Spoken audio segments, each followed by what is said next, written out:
Que a paz e a graça de nosso Senhor Jesus Cristo esteja com você, meu querido irmão, minha querida irmã. Eu me chamo Gilmar Reis, seja bem-vindo ao canal Firmado na Palavra. E hoje estaremos estudando a lição de número 9, que tem por título Vontade, o que move o ser humano. Estaremos refletindo sobre essa faculdade da alma humana, a vontade, que, como bem sabemos, antes da queda, estava alinhada com a vontade de Deus. Mas após a desobediência do homem, foi maculada pelo pecado, tornando-se assim escravizada por ele. E nessa condição de escravidão, a vontade do homem necessita da graça de Deus, revelada na pessoa de Jesus Cristo, para que assim possa ser restaurada por Jesus Cristo, voltando a estar alinhada com a vontade e os propósitos de Deus. E o texto áureo da lição, que está lá em Gálatas capítulo 5, versículo 16, diz assim: Digo, porém, andai em espírito e não cumprireis a concupiscência da carne. Gálatas capítulo 5, versículo 16. Andar em espírito é andar em comunhão com o Espírito Santo de Deus. Afinal, como nós já estudamos em uma das primeiras lições, nós somos a habitação do Espírito Santo. Somos selados por ele. Dessa forma, devemos andar sob sua orientação. E duas palavras também que eu gostaria de destacar aqui, que é concupiscência e a palavra carne. Como concupiscência, podemos definir os desejos intensos, pecaminosos, principalmente aqueles de natureza imoral, sexual, que entram em conflito com a vontade de Deus, já vista serem desejos pecaminosos. Então, concupiscência, de forma simples, são desejos pecaminosos. Todo desejo intenso, que nós temos de luxúria, cobiça, imoralidade, aqueles que têm de natureza sexual, são concupiscência. E Paulo diz aqui que é concupiscência da carne. A carne aqui, do grego sarxe, se refere à natureza humana maculada pelo pecado, natureza humana pecaminosa, que tem sempre inclinação para aquilo que desagrada e entra em conflito com a vontade de Deus. E a verdade prática da lição diz assim: guiada por Deus, a vontade é uma bênção extraordinária, vital para a existência humana. E quando nossa vontade é guiada por Deus, na verdade nós estamos renunciando a ela, para que a de Deus seja soberana.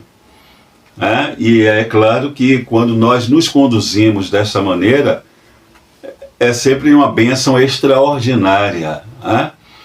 Aí a gente vai lembrar do que o apóstolo Paulo, ele fala lá em Romanos capítulo 12, versículo 2. E não vos conformeis com esse mundo, mas transformai-vos pela renovação do vosso entendimento, ou seja, da vossa mente, para que experimenteis qual seja a boa, agradável e perfeita vontade de Deus. E aí, o não se conformar com esse mundo, é não tomar a forma dele, não andar de acordo a ele, é justamente andar em espírito. E quando nós andamos em espírito, não andando segundo o conselho desse mundo, nós experimentamos a vontade de Deus, que é sempre boa, agradável e perfeita, ainda que em primeiro momento nós não a entendamos, mas depois, em obediência, prosseguindo debaixo da sua vontade, a gente experimenta a bênção extraordinária na nossa vida. É por isso que o comentarista diz que é algo vital para a existência humana. E a palavra-chave da lição é vontade ou volição. Volição é o termo técnico para vontade, que vem do latim voluntas, e que significa capacidade humana de desejar, querer, almejar, escolher e agir. Afinal, o homem é um ser que pensa, que sente, deseja e, como resultado disso, ele age. E o texto bíblico em classe está lá em Gálatas capítulo 5, versículo 16 a 21, Tiago capítulo 1, verso 14 e 15, e Tiago capítulo 4, verso de 13 a 17. E o primeiro tópico da lição nós temos vontade, motivação e ação. O subtópico vai falar sobre o conceito de vontade. Sobre o conceito de vontade, nós já tratamos ali na palavra-chave, né? Inclusive falamos que o termo volição é o termo técnico para se referir à vontade. E os outros dois pontos que vão ser tratados aqui, abordados aqui pelo comentarista, é o seguinte. O primeiro é que ele vai afirmar que a vontade, que nós já definimos como a capacidade humana de desejar, de querer, de almejar, de escolher e de agir, ela pode ser entendida também como motivação. Alguns discordam porque conceituam a motivação como um impulso, né? Como um porquê por trás da ação, aquilo que nos impulsiona. Um outro ponto que o comentarista ele aborda aqui é que não há motivação se não houver vontade, se não houver desejo. Se não tivermos um objetivo para alcançar, se não tivermos um foco em vista. Não tem como nós empregarmos energia, tempo, recursos, inteligência em algo se não houver uma vontade de realização. Nós só vamos ser motivados a agir, a acordar cedo, a estudar, a planejar, se tivermos um desejo de conquista, de realizar algo, de chegar a um determinado lugar. Por isso que não há motivação sem vontade. E é por isso que é a vontade que move o ser humano. Outro ponto que o comentarista ele traz aqui é que muitas das vezes nós não temos vontade alguma de participar de um projeto, de realizar uma determinada atividade, mas no momento em que nós cedemos à vontade de outra pessoa para participar desse projeto, para realizar determinada atividade, pode suscitar uma vontade em nós de finalizar esse projeto, de concluir essa atividade. Aí, para a gente entender melhor, a gente pode pensar numa viagem. De repente, seu cônjuge convida você para fazer uma viagem para determinado lugar. Você não está muito afim. Você não está muito afim. E aí, mas, para agradar, você cede à vontade do seu cônjuge para fazer a viagem. E aí vai. E aí, no decorrer da viagem, você vai vendo o quanto foi bom você ceder à vontade do seu cônjuge, seja do seu marido, da sua esposa, para fazer essa viagem, porque você está vendo quanta coisa boa está acontecendo. Você chega no lugar, o lugar é um lugar agradável, você conhece pessoas também agradáveis, tem experiências boas ali. Então você passa agora, quando retorna, a ter vontade de retornar para aquele lugar, de fazer uma viagem novamente para aquele lugar. Perceba que a princípio era o seu cônjuge que te convidou, mas quem sabe agora, na segunda viagem, o convite parta de você, porque você já experimentou que foi uma coisa boa ceder à vontade do seu cônjuge, porque o lugar para onde ele convidou você para ir era um lugar agradável. Talvez se você se fechasse e não cedesse à vontade dele, você não iria jamais experimentar o quão prazeroso foi a viagem, muito menos conheceria pessoas novas, agradáveis, muito menos o lugar. Então agora é você que quer estar lá, porque você já experimentou como é bom. Aí é interessante como comentarista ele faz um paralelo com a conversão. A pessoa que entrega a sua vida a Cristo e passa a não viver mais de acordo com a sua vontade, mas sim a vontade de Deus. Ele assume aquilo que o apóstolo Paulo fala, né? Não mais vivo eu, mas Cristo vive em mim. Ou seja, não é mais a minha vontade que tem que ser soberana na minha vida, né? Mas a de Deus. E quando você e eu nós fazemos isso, a princípio que muitas das vezes parece que é uma renúncia, que é um sacrifício muito grande, mas quando nós decidimos viver, renunciar à nossa vontade, para viver a vontade de Deus, a gente vai experimentando também o quanto ela é boa, agradável e perfeita. O quanto ela é boa para a nossa vida, o quanto ela faz bem para a nossa alma, o quanto ela faz bem para o nosso espírito e para o nosso corpo. Por quê? Porque a priori a gente achava sacrificial a renúncia, né? Mas quando nós decidimos nos entregar para realizar a vontade dele, para agradá-lo, aí a gente vai experimentando que foi a melhor decisão que nós fizemos. Aí na sequência, o comentarista ele vai falar no subtópico 2 sobre do pensamento à ação. Do pensamento à ação. Aqui nesse tópico, nós vamos ver como um pensamento ele pode nos levar a tomar uma atitude, nos levar à ação. De que modo?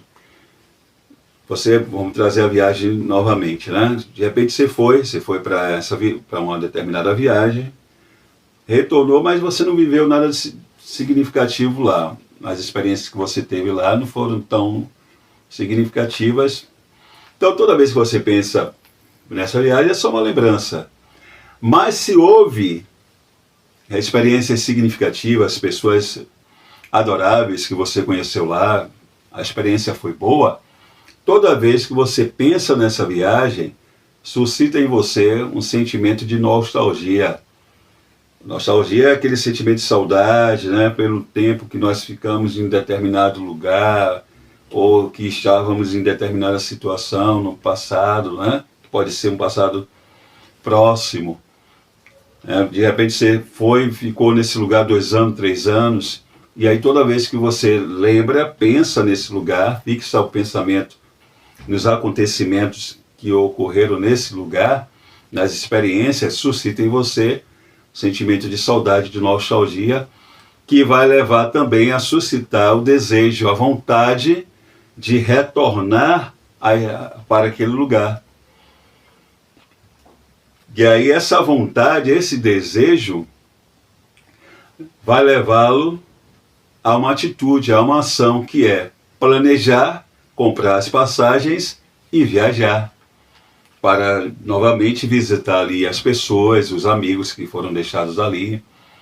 Eu sei muito bem o que é isso, porque eu passei 2 anos no Ceará, eu e minha família, eu tive que viajar a trabalho, e passamos 2 anos lá, e do período que nós estivemos lá, congregamos com os irmãos da Assembleia de Deus, ali em Maracanaú, na Rua 4, e tivemos boas experiências com os irmãos bastante agradáveis, amorosos, o pastor bênção. Tínhamos saudade da nossa família, mas no momento de nós retornarmos, estávamos divididos, porque as experiências foram boas. Então, toda vez que eu converso com minha esposa sobre essa viagem, a nossa estadia nesse lugar suscita em nós um sentimento de saudade, de nostalgia, né? Eu me identifiquei muito com o que o comentarista estava falando, porque realmente é isso. E aí suscita a vontade de experimentar novamente as experiências, rever as pessoas que foram muito agradáveis, amorosas, os amigos que deixamos lá, né? E isso nos leva ao que? A ação, que é o que? Planejar para, na primeira oportunidade que tivermos, as minhas férias coincidirem com a dela, nós retornarmos lá em viagem para visitar os nossos amigos, os irmãos, pastor da igreja, os quais deixamos lá e que criou-se um laço de amizade. Então, é interessante isso que o comentarista lhe traz, né? Porque o pensamento, ele pode nos levar a uma ação. Aí, em outro aspecto também, é interessante nós analisarmos, porque quando a gente também fixa os nossos pensamentos em algo que não é louvável, que não é puro, que não é de boa fama, que não traz nenhum louvor, isso pode suscitar os sentimentos pecaminosos, desejos, que pode também nos levar a uma ação. Então, a gente vê o poder que tem os pensamentos, como nós já estudamos na lição de número 7, né? O poder que os pensamentos têm de fazer com que a gente haja, tome uma atitude que muitas das vezes desagrada a Deus. É por isso que nossos pensamentos, eles precisam estar guardados. E o que tem, a nossa mente, ela tem que ser alimentada justamente com as orientações que o apóstolo Paulo deixa lá em Filipenses capítulo 4, versículo 8. Tudo que é verdadeiro, tudo que é puro, tudo que é honesto, tudo que é de boa fama, virtude, se algum louvor há, nisso pensai. Porque os pensamentos, ele tem esse poder, quando nós fixamos, né, o pensamento em algo. Aí, na sequência, o comentarista ele vai fazer um paralelo com Eva, né? Voltando, meio que a gente vai repetir aqui, que nós falamos lá na lição de número 7, porque justamente quando Eva, ela tinha um entendimento, como nós até já falamos na lição de número 7, nós falamos sobre isso, mas seguindo aqui a lição, ela tinha uma informação, uma orientação sobre a árvore da ciência, do bem e do mal. Ela tinha a informação sobre ela de que não deveria comer do seu fruto. Mas no momento em que ela estabelece o diálogo com aquela serpente, que era o maligno, na verdade era o maligno ali, e as palavras da serpente, principalmente quando a serpente diz a ela que nem ela nem Adão iriam morrer se comesse do fruto, contradizendo aquilo que Deus havia dito, né? Ela diz, assegura a ela que nem ela nem Adão iriam morrer, mas antes seriam como Deus, conhecendo o bem e o mal, e isso fez com que, essas palavras fizeram com que houvesse um reprocessamento nos pensamentos de Eva, e ela agora olhasse a árvore, o fruto da árvore, com um novo significado, com um novo entendimento, com um novo olhar.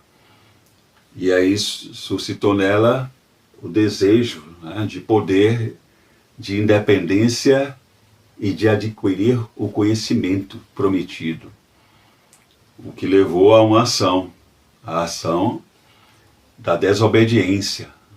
Você deixou-se ser guiada pela sua vontade, comendo e dando a Adão, que não foi enganado, porque, ao contrário de Eva, não houve uma alteração no entendimento de Adão sobre a árvore, porque a serpente conversou foi com Eva. Adão não houve nenhuma alteração, ele fez de forma consciente, totalmente sem ser seduzido, sem ser enganado. Por isso que a palavra de Deus diz, Eva foi enganada, mas Adão não. Ele tinha consciência. Alguns teólogos até entendem que se Adão não tivesse comido do fruto, talvez o mundo não teria, o pecado não teria entrado no mundo. Eu não vou entrar nessa questão, né?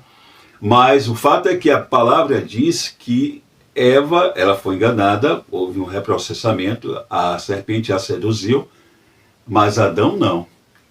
Adão ele comeu consciente, entendendo que havia consequências em comer aquele fruto, mas ele quis fazer a vontade de Eva em detrimento de permanecer no centro da vontade de Deus. E aí veio a ruína.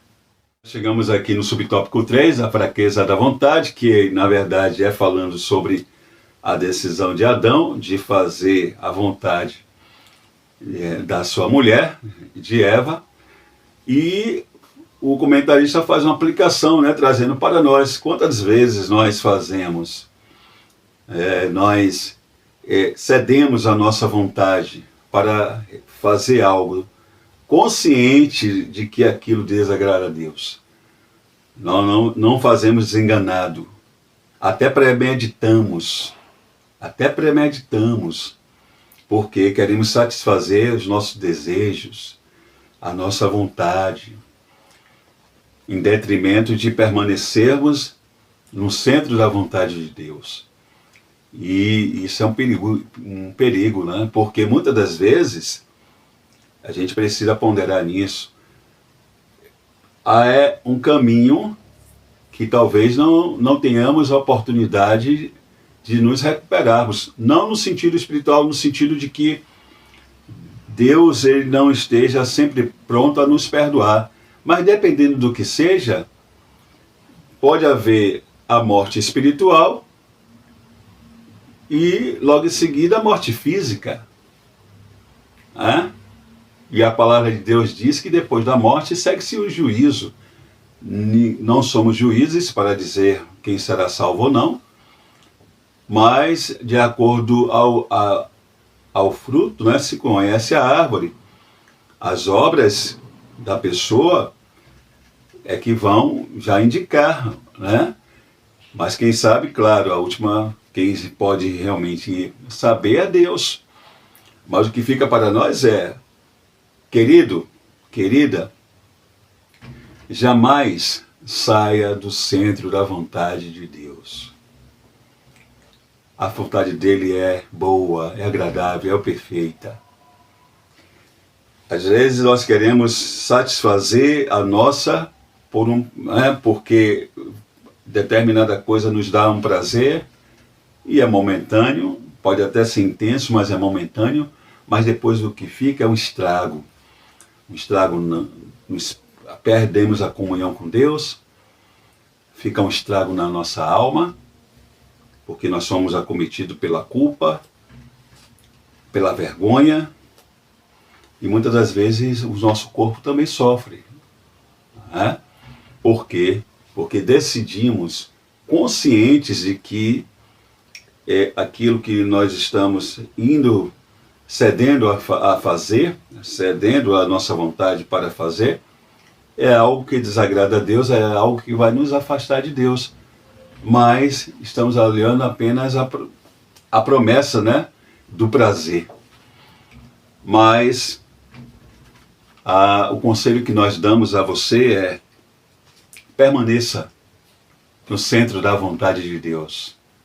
Porque quando nós permanecemos no centro da vontade de Deus, é como o comentarista ele falou lá, na verdade prática, né?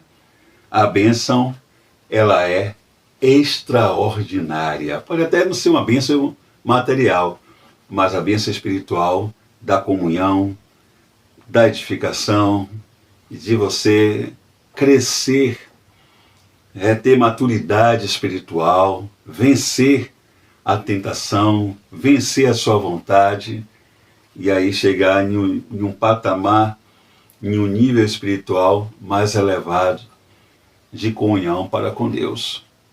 Então vale a pena permanecermos no centro da vontade de Deus. E aí chegamos no tópico 2 da lição, onde nós temos da escravidão à redenção, a experiência do deserto. Aqui nesse tópico, o comentarista vai nos levar, vai nos remeter à época do povo de Israel ali em peregrinação no deserto, né? Nós sabemos que o povo ele levou 430 anos ali no Egito, foram escravizados, mas Deus, ele por sua infinita misericórdia, levanta Moisés como libertador do povo, envia Moisés ali a Faraó, se manifesta através daquelas 10 pragas, que nós vimos que, segundo Êxodo capítulo 9, versículo 26, é uma das referências que nos mostra que durante a manifestação do poder de Deus, através daquelas pragas ali no Egito, o povo de Israel não foi afligido por nenhuma delas, porque eles estavam na terra de Gósen, e ali Deus ele faz uma distinção clara de que ele era o Deus de Israel e que aquele povo ali estava protegido por ele, que era um povo que pertencia a ele, ali na manifestação daquelas maravilhas ali, nas pragas. O povo vê Deus tirá-lo com mão forte ali do Egito, mas na primeira oportunidade, na primeira dificuldade, quando o povo está com fome, Deus envia o maná e o povo demonstra ingratidão. Por quê? Porque não estava sendo de acordo à sua vontade. Eles queriam comer carne. E aí, como nós vemos lá em Números capítulo 11, versículo 5 e 6, o povo diz: lembramo-nos dos peixes que no Egito comíamos de graça, e dos pepinos, e dos melões, e dos alhos silvestres, das cebolas e dos alhos. Agora, porém, seca-se a nossa alma, e nenhuma coisa vemos senão este maná. Ingratidão, hein? No deserto, com fome, ali Deus se manifestava através de uma coluna de nuvem durante o dia para proteger e guiar o povo, numa coluna de fogo à noite para dar visibilidade, também guiar o povo, aquecê-lo. E o povo não levava em conta nada disso, porque estava comendo ali o maná, não estava atentando para o fato de que Deus estava providenciando alimento, né? E aí, porque aqui são palavras realmente ingratas, né? Porque eles podiam até comer os peixes, né? Como eles falam aqui, as carnes, enfim, mas debaixo de quê? De muito sofrimento. Eles eram escravos, né? Então a gente vê como a ingratidão ela fere, né? E a gente viu que ali a gente vê que a geração que saiu ali do Egito, somente Josué e Calebe, né, entraram na terra prometida, né? Como a gente pode verificar isso lá em Números capítulo 14, 26 a 30. Aquele povo, aquela geração que saiu dali, do Egito, somente Josué e Calebe foram que entraram na terra prometida. Os demais perderam de desfrutar da promessa por causa da murmuração, por causa da ingratidão, por estarem centrados nas suas vontades. E a gente precisa ter muito cuidado com isso, de sermos ingratos, porque as coisas não estão saindo do modo como nós entendemos que deveria acontecer. E muitas das vezes, por estarmos centrados na nossa vontade, não atentamos para para o essencial que está sendo provido, para o nosso privilégio que muitas das vezes estamos tendo, né, uma posição de privilégio, mas como não está totalmente 100% como nós queremos, como é a nossa visão, aí a gente destila palavras de ingratidão. A gente precisa atentar para isso, né, queridos? E aí, na sequência, nós temos aqui no subtópico 2, desejos na era cristã. Aqui o comentarista, ele faz um paralelo, mas aqui trazendo mais no âmbito espiritual. Ele fala que o drama dos desejos, de nós querermos realizar nossas vontades, ela continua na nossa época, né? Na era cristã, com a diferença de que Cristo, através do seu sacrifício, venceu o pecado ali na cruz do Calvário e nos dá poder para também vencê-los. Nós não entregamos a nossa vida a Cristo, nós somos selados pelo Espírito Santo de Deus, passamos a ser a habitação do Espírito Santo de Deus, que é quem nos capacita a vencermos a nossa vontade, que são sempre da realização daquilo que desagrada a Deus, né? A maioria das vezes. E que nós diariamente precisamos decidir se iremos ceder à nossa vontade ou à vontade divina. A nossa, muitas das vezes, parece ser algo bom, mas é sempre bom submetê-la à vontade de Deus. E aqui eu queria até falar que nem sempre é a questão de pecado, né? Quando a gente fala assim, fazer a nossa vontade, a gente sempre vai relacionar com a questão de pecado, né? Fornicação, adultério, mentira, mas muitas das vezes também é nós deixarmos de ir para um determinado lugar ou abrirmos mão de algo que, movidos pela nossa vontade, não abriríamos para poder fazer a vontade de Deus, para atender a vontade de Deus. É sempre bom a gente lembrar que o apóstolo Paulo, determinada vez, ele quis ir, ali está isso lá em Atos capítulo 16, ele quis ir para a região da Ásia, para ampliar ali o seu campo missionário. Ele queria evangelizar e foi impedido pelo Espírito Santo, que é Deus e que não queria mais que ele seguisse ali para aquelas regiões, porque o propósito de Deus agora, como todos nós sabemos, era levá-lo para outras paragens, para Filipos, para a Europa. E a gente vê que ele tentou de todo jeito, até quando ele desce em Troade, e ali ele é revelado.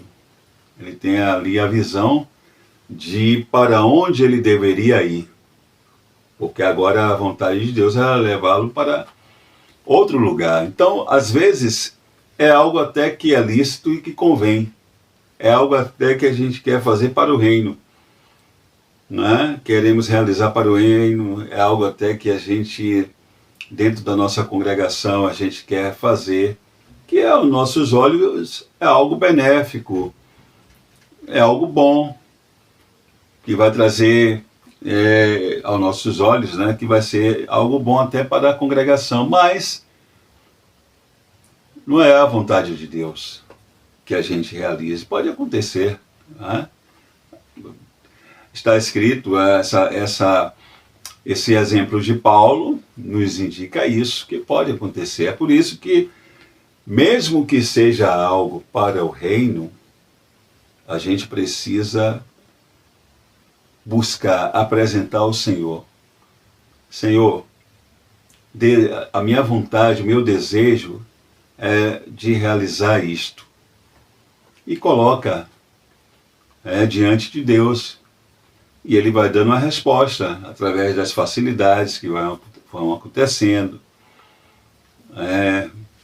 De algum modo Ele vai te responder.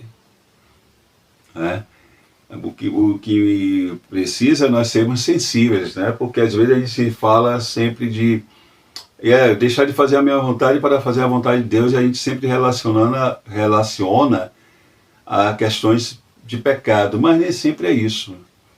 Até para irmos para um outro lugar, a trabalho, ou um lugar que a gente vai ficar muito tempo, a gente precisa atentar para a questão da nossa vida espiritual. Antes de atentarmos para a nossa vida social, profissional, precisamos atentar para a nossa vida espiritual.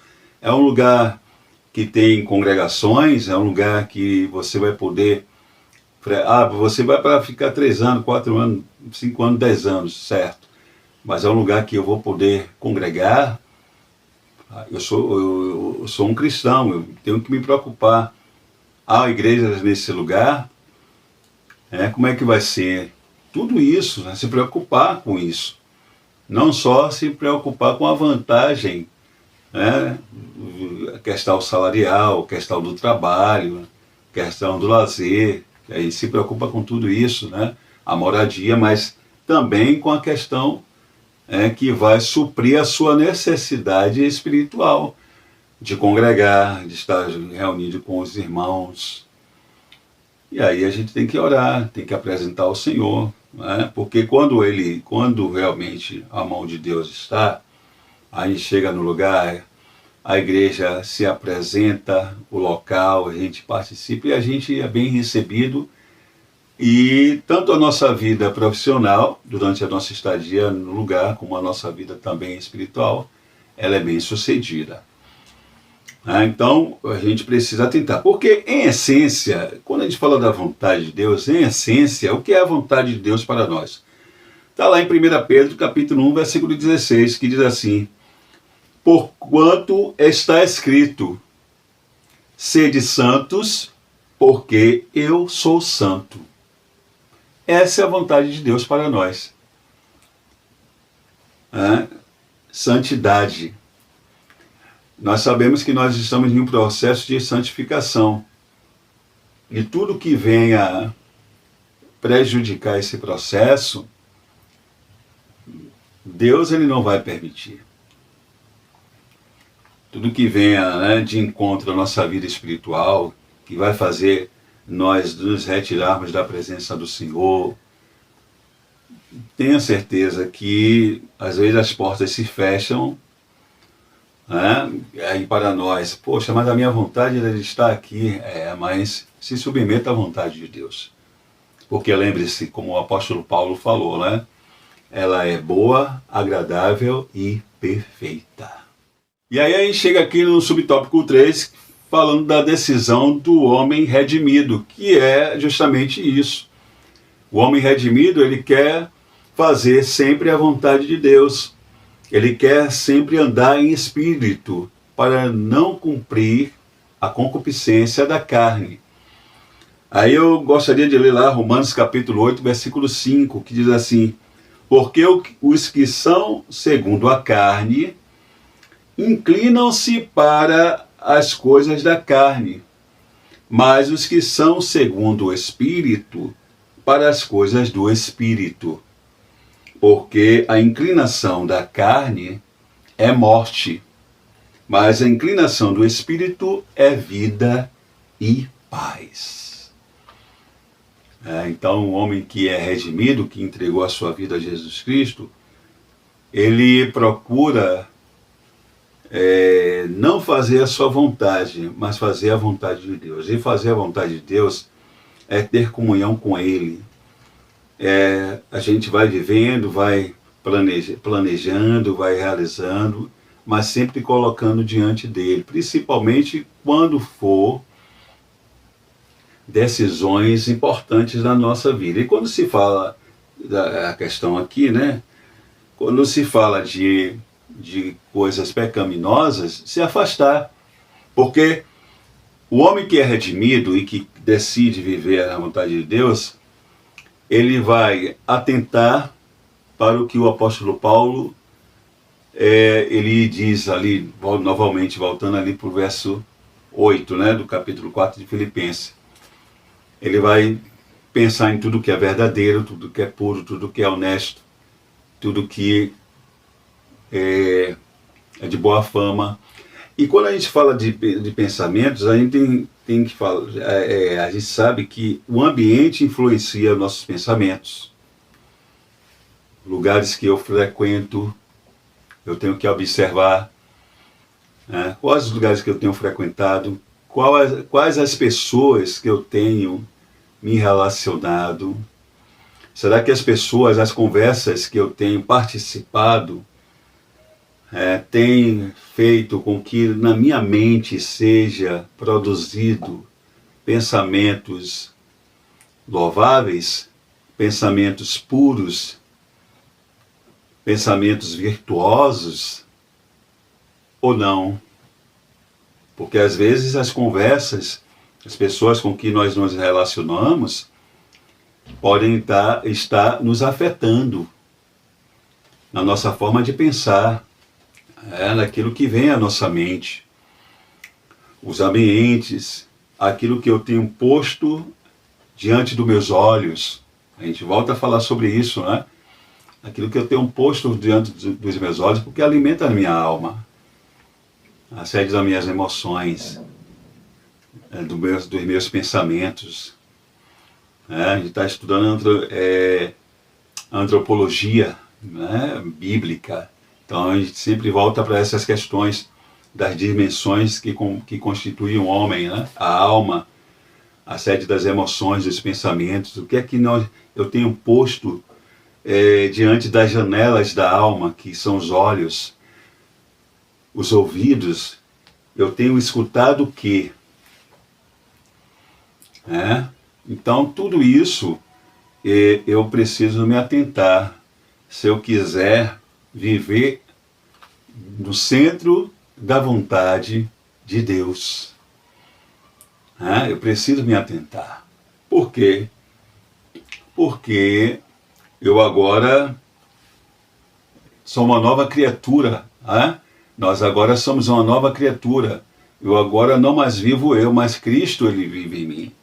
Então, para que eu seja bem-sucedido, eu possa vencer os meus desejos carnais, e andar em espírito, eu preciso observar todas essas questões. O que eu tenho olhado, o que eu tenho visto, o que eu tenho ouvido, o que tem sido alimentado na minha mente. Tudo isso é decisivo para dizer se eu sou aquele que se inclina para as coisas da carne ou para as coisas do Espírito. E aí nós chegamos no tópico 3 da lição, onde nós temos um ensino sobre os desejos em Tiago. Subtópico 1, atração e engano. E aqui o comentarista ele vai trazer Tiago capítulo 1, versículo 14 e 15, que vai tratar dos desejos carnais, trazendo aí a concupiscência, conhecida pelo termo grego epitomia, com o sentido de maus desejos. O apóstolo refere-se ao processo de tentação e pecado. É o que nós podemos ler, lá em Tiago capítulo 1, versículo 14 e 15, que diz assim: mas cada um é tentado quando atraído e engodado pela sua própria concupiscência, do grego epitomia. Depois, havendo a concupiscência concebida, dá à luz o pecado. E o pecado, sendo concebido, gera morte. Ou seja, a concupiscência é o desejo intenso, pecaminoso, que vem. Nós somos tentados porque a nossa natureza pecaminosa faz com que suscite em nós desejos carnais. É interessante que aqui Tiago ele não menciona o diabo, né? Porque ele é um dos agentes da tentação. Mas como nós temos a nossa natureza maculada pelo pecado, ainda que no momento da regeneração, do novo nascimento, o Espírito Santo ele gere uma nova natureza em nós, mas a velha está aqui, controlada pelo Espírito Santo, porque é ele que nos ajuda a controlar quando nós cedemos, né, a essa ação do Espírito Santo em nós, que é o ceder à vontade de Deus em nós. Mas quando nós ignoramos, o Espírito Santo, que vem nos orientar, nos lembrar quem somos, nos alertar para o perigo de cedermos àquela tentação, a gente dá vazão à nossa concupiscência, aos nossos desejos carnais, que ele vindo dá luz ao quê? Ao pecado, ao que realmente nós estamos intentando fazer e consumando esse pecado, a gente tem a morte espiritual, né? Que a princípio é a separação, é a ruptura da comunhão com Deus, né? E que pode, em algumas situações, levar à morte física. Então, o certo é que nós precisamos sujeitarmos a Deus, né?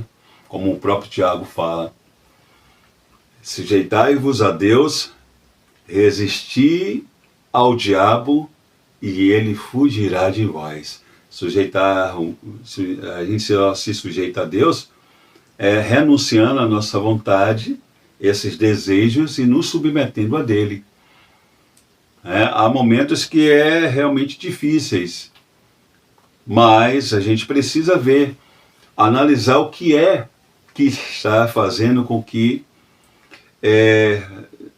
está sendo possível. Às vezes é possível isso, né? Nós analisarmos a nossa vida e vermos, é o que eu já falei antes aqui, né? Analisarmos e vermos o que está sendo possível, por que está sendo possível nós sermos tentados com tanta frequência. Aí a gente tem que analisar as pessoas, o ambiente, o que a gente tem visto, o que a gente tem lido. Porque, é claro, a concupiscência ela ocorre dentro de nós, mas às vezes há estímulos externos. E a gente precisa estar em vigilância o tempo todo, porque nós estamos numa guerra, é uma guerra com o espírito e a carne, é o que o apóstolo Paulo fala, um querendo inclinar a nossa vontade para estar alinhada com a vontade de Deus, e o outro querendo inclinar para que a gente venha fazer a nossa vontade, que na maioria das vezes não agrada em nada a Deus e nos distancia dele. Então, para vencer essa guerra, oração, a oração, porque a oração é onde nós estreitamos a nossa comunhão com Deus. Jejum, olha, o jejum, como a gente está falando aqui, de certa forma, de vencer os nossos desejos carnais, os desejos pecaminosos, jejum. Você estabelecer dias, períodos de jejum, mas não é só ficar sem se alimentar.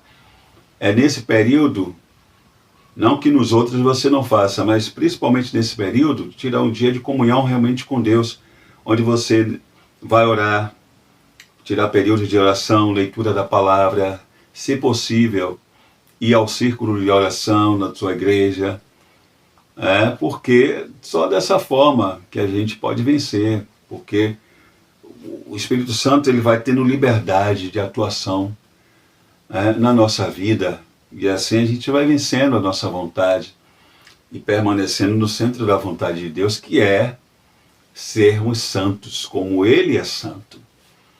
1 Pedro, capítulo 1, né, verso 16. 1 Pedro, capítulo 1, verso 16. Escrito está, sede santos, porque eu sou santo. Então, dessa forma, pegando essas armas espirituais, oração, jejum, leitura da palavra, se possível, se você vê que certas plataformas estão prejudicando a sua comunhão com Deus, se desassocie, porque é melhor você perder aquilo que lhe dá prazer para poder você dar prazer a Deus. Você ser prazeroso aos seus olhos.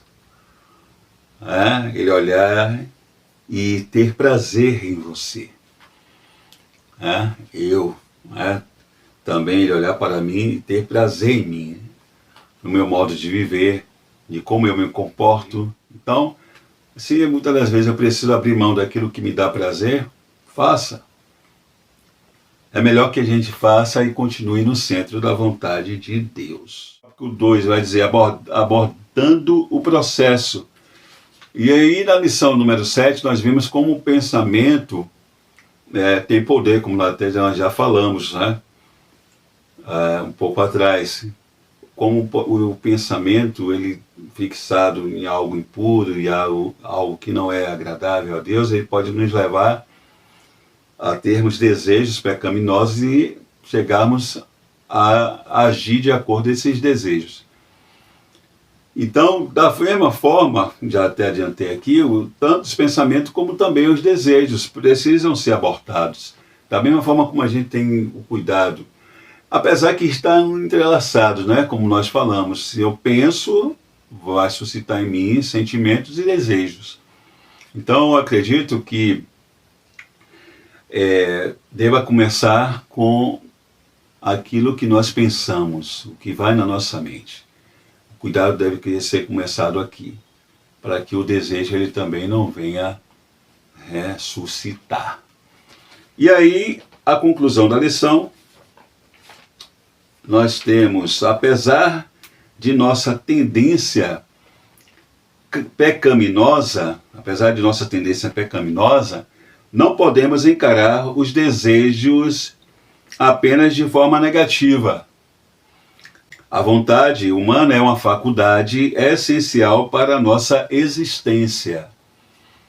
Quando guiada por Deus, é uma bênção, é uma grande bênção, responsável por nos mover para pequenas e grandes realizações. E por isso que é uma bênção, Essa capacidade que Deus nos deu de realizar, de conquistar. Como é bom amanhecer motivado todos os dias. O ânimo e o entusiasmo fazem parte de uma vontade sadia e ativa. São dados por Deus e servem para nos impulsionar para as tarefas cotidianas, independentemente da fase da nossa vida. Então, queridos, esse foi o vídeo de hoje, a lição de número 9, teve por título Vontade, o que move o ser humano, e nós vimos como essa faculdade ela é essencial para a nossa vida, para a nossa existência. Se você gostou desse vídeo, deixa aí o seu like, se inscreva aí no nosso canal se você ainda não é inscrito, compartilhe aí esse vídeo com seus amigos, tá bom? E se desejar, deixa aí nos comentários o que você tem achado do nosso trabalho aqui na plataforma. Que Deus continue abençoando a você, sua família, seu ministério. Um forte abraço e até a próxima lição.